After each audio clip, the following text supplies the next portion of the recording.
नमस्कार दोस्तों। स्वागत है आप सभी का आपके अपने YouTube चैनल पे जिसका नाम है गुरुकुल एजुकेशन। मैं ओनिश लेकर आऊँ आपके लिए पॉलिटी की 8th क्लास, जिसमें हम बात करेंगे पार्ट 2 के बारे में, जो सिटीजनशिप से ही रिलेटेड है। इससे पहले हम देख लेते हैं कि हमने कल क्या देखा था, किसके बारे में हमने बात किया था। पार्ट 2 के बारे में हमने बात किया था कल भी, और आर्टिकल 5 to 11 उसमें भी नागरिकता के बारे में ही है। अब आज जो हम बात करेंगे वो सिटीजनशिप एक्ट 1955 के बारे में बात करेंगे, यानी नागरिकता कानून के लिए आर्टिकल 11 से रिलेटेड जो एक्ट बने थे 1955 में, उससे रिलेटेड हम बात करेंगे कि क्या बना था, उस एक्ट में क्या बोला गया था। इस एक्ट में दो चीजें बोली गई थी। एक तो बोला गया था एक्विजिशन ऑफ इंडियन सिटीजनशिप, ये मतलब आप कैसे भारतीय नागरिकता को एक्वायर कर सकते हैं, उसके 5 मेथड दिए गए हैं। और लॉस ऑफ सिटीजनशिप, यानी जो भारतीय नागरिकता है उसको कैसे खत्म किया जा सकता है, वो उसके 3 मेथड है। तो नेक्स्ट स्लाइड हम चलिए स्टार्ट करते हैं कि कौन कौन से मेथड है। तो चलिए देखते हैं। 5 methods to acquire Indian citizenship, यानी पांच जो तरीके हैं जो हम जिससे हम भारतीय नागरिकता को हासिल कर सकते हैं। कौन कौन से? ये हम पहले नंबर पे देखेंगे सिटीजनशिप बाय बर्थ, यानी जन्म से ही नागरिकता हो। वहां हमने जन्म लिया और हम वहां के नागरिक हो गए, तो ये हो गया। जैसे इसमें 3 डेट दिया हुआ है, उसके बेस पे हम देखेंगे। जैसे burn after January 26 1950 but before जुलाई 1997, यानी 26 जनवरी 1950 के बाद जितने लोग भी जन्म लिए और उससे पहले, मतलब 1 जुलाई 1987 से पहले, वो भारत के नागरिक माने जाएंगे। उसके बाद बॉर्न आफ्टर जुलाई 1 1987, ठीक है। ये अगर जो व्यक्ति 1 जुलाई 1987 के बाद जन्म लेता है और उसके या माता या पिता में से कोई भी एक लोग भारत के नागरिक हो, तो वो भारत का नागरिक कहलाएगा, ठीक है, जिसने भी जन्म लिया है। अब थर्ड है आफ्टर 3 दिसंबर 2004 को, यानी 3 दिसंबर 2004 के बाद जो लोग भी जन्म लेते हैं, उसमें ये रूल है कि उनके माता और पिता दोनों लोग ही नागरिक होने चाहिए, किसके? भारत के नागरिक होने चाहिए, तब वो भारत नागरिक कहलाएगा। 5 मेथड में से हमने एक देख लिया, बाय बर्थ। दूसरा हम देखेंगे सिटीजनशिप बाय डिसेंट, यानी वंश के आधार पर नागरिकता। अब वंश के आधार पर नागरिकता हम कैसे देखेंगे? इसमें कि 26 जनवरी 1950 से 10 दिसंबर 1992 तक जो लोग भी इस डेट के बीच में, यानी 26 जनवरी 1950 से 10 दिसंबर 1992 के बीच में, ठीक है, जितने लोग भी जन्म लिए, और अगर वो भारत के बाहर पैदा हो रहे हैं, ठीक है, भारत के बाहर पैदा हो रहे हैं, तो उनके पिता जो है वो यहाँ के नागरिक होने चाहिए थे, ठीक है, तब जाके उनकी नागरिकता भारत कहलाएगी। और जो 10 दिसंबर 1992 के बाद जो जितने लोग भी जन्म लिए, उनकी नागरिकता कैसे कहलाएगी? उनके माता या फिर पिता, उन दोनों में से कोई भी एक भारत के नागरिक हो, तो वो वंश के आधार पर नागरिकता प्राप्त कर सकते हैं। फिर 3 दिसंबर 2004 आया। 3 दिसंबर 2004 को संशोधन हुआ, उसमें कहा गया कि 3 दिसंबर 2004 के बाद जितने लोग भी जन्म लेंगे, उसके माता या फिर पिता कोई भी हो, और वो जो उसके जन्म से 1 साल के अंदर अंदर ही उसको कॉन्सुलेट ऑफिस में रजिस्टर कराया गया हो, तो वो भारत का नागरिक कहलाएगा, यानी वंश के आधार पर भारत का नागरिक कहलाएगा। तो हमने दूसरा देखा सिटीजनशिप बाय डिसेंट। पहला देखा था बाय बर्थ से, बाय डिसेंट देखा दूसरे नंबर पे। थर्ड देखेंगे हम सिटीजनशिप बाय रजिस्ट्रेशन, पंजीकरण के द्वारा नागरिकता कैसे प्राप्त कर सकते हैं। A person of Indian origin who is a resident of any country outside undivided India. अब रजिस्ट्रेशन के माध्यम से कौन हो सकता है? जैसे कि अनडिवाइडेड इंडिया यानी क्या है? जैसे भारत से अलग कौन हुआ? पाकिस्तान अलग हुआ, बांग्लादेश अलग हुआ, पाकिस्तान से बांग्लादेश बना था। तो ये सारे, इस एरिया को छोड़ के अगर कोई नागरिक इस एरिया को छोड़ के कहीं और रह रहा है, तो वो रजिस्ट्रेशन करा के भारत का नागरिक बन सकता है, ठीक है।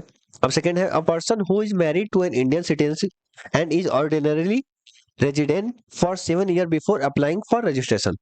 ऐसा व्यक्ति जिसका भारतीय नागरिक से विवाह हुआ हो और रजिस्ट्रेशन के लिए अप्लाई करने से पहले कम से कम 7 सालों से भारत में रह रहा हो, यानी ऐसा व्यक्ति जो किसी भारतीय नागरिक से शादी किया हो, या तो स्त्री या फिर पुरुष कोई भी हो, और वो रजिस्ट्रेशन कराने से पहले 7 साल तक इंडिया में रह चुका हो, तो उसकी नागरिकता रजिस्ट्रेशन के माध्यम से दी जा सकती है।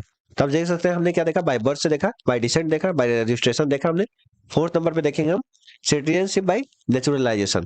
और ये जो थर्ड हमने देखा रजिस्ट्रेशन के माध्यम से, इसी माध्यम से सोनिया गांधी जी भारत की नागरिक बनी थी, ठीक है। अब फोर्थ नंबर पे है सिटीजनशिप बाय नेचुरलाइजेशन, यानी देशीयकरण द्वारा नागरिकता। इसमें क्या होता है कि 14 साल का टाइमलाइन होता है, जिसमें से 12 साल आपको विद ब्रेक विद आना जाना लगा रहना चाहिए इंडिया में। ऐसा होता है कि ये 12 साल आप रहेंगे कि जो भी बाहर का जो फॉरेन कंट्री है और जो इंडिया कंट्री है, वो जो वीजा अप्लाई करती है उतने दिन तक आप रह रहे हैं, आ रहे हैं, जा रहे हैं ऐसे। बट जब भी आप अप्लाई करेंगे इंडियन नागरिकता के लिए, तो 1 साल, उसके 1 साल पहले तक आपको विदाउट ब्रेक, यानी बिना गए ही वहां रहना जरूरी है इंडिया में, तो वो भारत के नागरिक बन सकते हैं। जैसे यहाँ पे लिखा है, if he she is ordinarily residence of India for 12 year throughout 12 months preceding the date of application and 11 year in aggregate. यदि वो आमतौर पर 12 वर्षों के लिए भारत का निवासी है आवेदन की तारीख से पहले के 12 महीनों में, और कुल मिलाकर 11 साल, यानी वो 12 साल तो भारत का निवासी रहा ही रहा, ठीक से वीजा जो मिलना था उसके बेस पे रहा, ठीक है। लेकिन जब आवेदन किया उसने, उसके एक साल पहले वो परमानेंट इंडिया में रहा हो, तो वो नेचुरलाइजेशन यानी देशीकरण द्वारा नागरिकता प्राप्त कर सकता है। तो हमने देखा कौन कौन से माध्यम से, बाय बर्थ के माध्यम से, बाय डिसेंट के माध्यम से, बाय रजिस्ट्रेशन के माध्यम से, बाय नेचुरलाइजेशन के माध्यम से। अब फिफ्थ नंबर देखेंगे, लास्ट नंबर है जो सिटीजनशिप बाय एक्वायरिंग टेरिटरी, यानी क्षेत्र प्राप्त करके नागरिकता, यानी भारत में किसी दूसरे हिस्से को अपने भारत में मिलाते हैं तो वहां के लोग अपने आप ही हमारे देश से जुड़ जाएंगे। जैसे हमने देखा कि 1961 में 1961 में गोवा हमारे देश से मिला, तो वहां के लोग अपने आप ही भारत के नागरिक कहलाने लगे।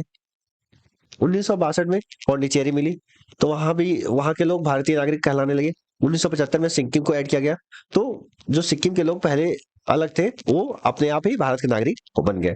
तो ये एक्वायरिंग टेरिटरी के आधार पर था।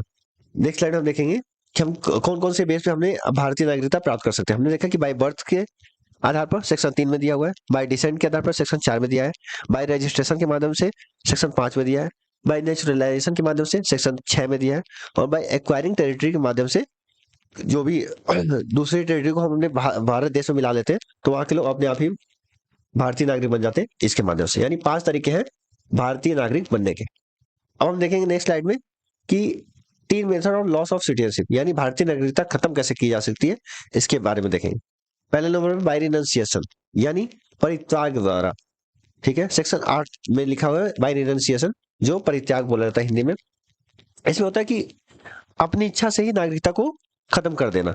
आप किसी और देश में जाकर के नागरिक हो गए और अपनी स्वेच्छा से आके यहाँ की नागरिकता खत्म कर दें, तो ये हो गया रिनंसिएशन। सेकंड है बाय टर्मिनेशन, सेक्शन 9 में दिया हुआ है, ये समाप्ति से, यानी निलंबन कर देना या फिर समाप्त कर देना। जैसे एग्जांपल है कि जब कोई इंडियन सिटीजन किसी दूसरे देश में जाके रहने लगे और वहां की नागरिकता प्राप्त कर ले, तो अपने आप ही जो इंडियन गवर्नमेंट है उसका जो वो नागरिक है दूसरे जगह जाके बस गया, उसकी नागरिकता खत्म कर देता है। तो ये हो गया बाय टर्मिनेशन। अब लास्ट है बाय डिप्रिवेशन, जो सेक्शन 10 में दिया हुआ है, वंचन या अभाव से, ठीक है, या वंचित किए जाने पर बोल सकते हैं हम।